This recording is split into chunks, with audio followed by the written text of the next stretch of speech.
हमारे देश में 12 ज्योतिर्लिंग हैं, जो हिंदू धर्म के सबसे प्रमुख धार्मिक स्थल माने जाते हैं। और इन 12 ज्योतिर्लिंगों में से सबसे पहला ज्योतिर्लिंग है सोमनाथ धाम।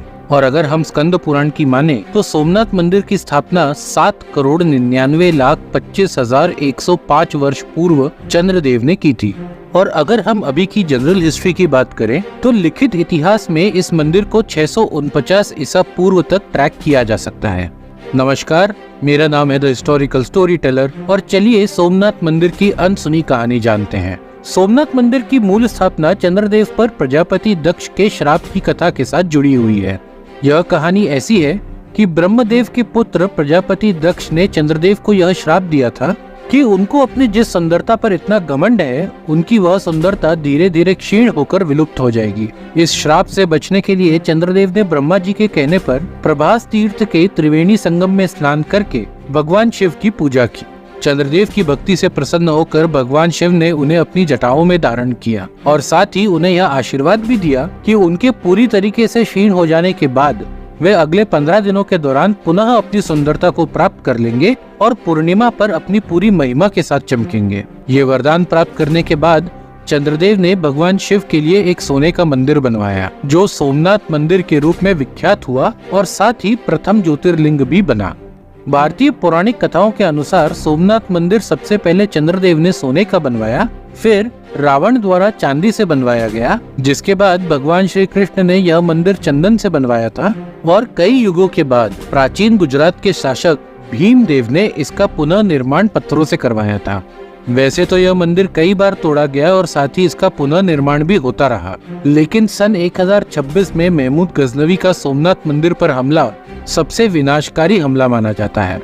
महमूद गजनवी का उद्देश्य हमारे देश के मंदिरों को लूटने और अपने साम्राज्य के लिए धन संचय करना था। सोमनाथ मंदिर से जुड़ी ऐतिहासिक पुस्तकों में मंदिर के गर्भगृह से सोना, चांदी, बहुमूल्य रत्न और अन्य मूल्यवान वस्तुओं की लूट का वर्णन है और साथ ही सोमनाथ मंदिर में आए लाखों हिंदू तीर्थ यात्रियों की हत्या का भी जिक्र है। महमूद गजनवी का सोमनाथ मंदिर पर हमला इस्लामी और हिंदू सभ्यताओं के बीच संघर्ष का प्रतीक बन गया। हिस्टोरिकल रिकॉर्ड्स बताते हैं कि सोमनाथ मंदिर को महमूद गजनवी, खिलजी, मुजफ्फर शाह, जफर खान, अहमद शाह, महमूद बेगड़ा और औरंगजेब जैसे विभिन्न मुस्लिम शासकों द्वारा कई बार लूटा और बर्बाद किया गया।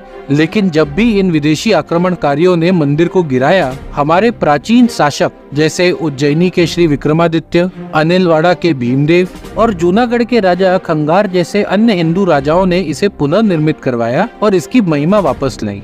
मुसलमानों द्वारा तोड़े जाना और हिंदुओं द्वारा पुनः निर्माण का यह चक्र कुछ शताब्दियों तक चलता रहा, लेकिन 1702 में जब औरंगजेब ने इसे आखिरी बार नष्ट किया तो इस स्थल पर 1950 तक मंदिर का निर्माण नहीं किया गया। लेकिन जब यह क्षेत्र मराठा साम्राज्य के अंतर्गत आया, तब देवी अहिल्याबाई होलकर मंदिर की स्थिति को देखकर बहुत दुखी हुई और उन्होंने इसे फिर से बनाने का कार्य अपने ऊपर ले लिया। ऐसा कहा जाता है कि देवी अहिल्याबाई होलकर ने जो सोमनाथ मंदिर बनवाया, उसकी लोकेशन अभी के सोमनाथ मंदिर से थोड़ी दूरी पर है। ऐसा इसलिए है क्योंकि ये वो स्थान था जहां मूल मंदिर के शिवलिंग को आक्रमणकारियों से बचाने के लिए छुपाया गया था।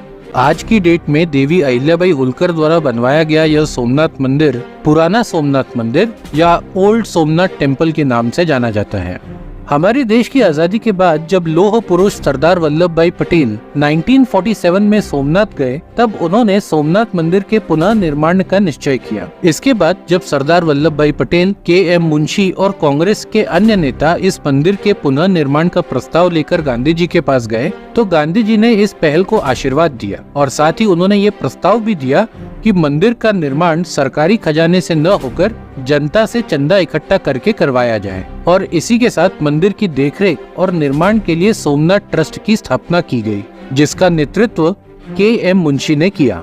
अक्टूबर 1950 में मंदिर के पुराने खंडरों को गिरा दिया गया और नई संरचना का निर्माण गुजरात के पारंपरिक सोमपुरी मंदिर निर्माताओं द्वारा किया गया। 11 मई 1951 को भारत के राष्ट्रपति राजेंद्र प्रसाद ने के.एम. मुंशी के निमंत्रण पर मंदिर का इनॉग्रेशन किया। सोमनाथ मंदिर हमारे देश और सनातन धर्म के एक प्रतीक के रूप में खड़ा है, जो ये दर्शाता है कि भले ही कोई भी हम पर कितने भी हमले और अत्याचार करे, पर हमें मिटा पाना नामुमकिन है। हम वापस उठ खड़े होंगे और उन्नति की नई ऊंचाइयों को छुएंगे।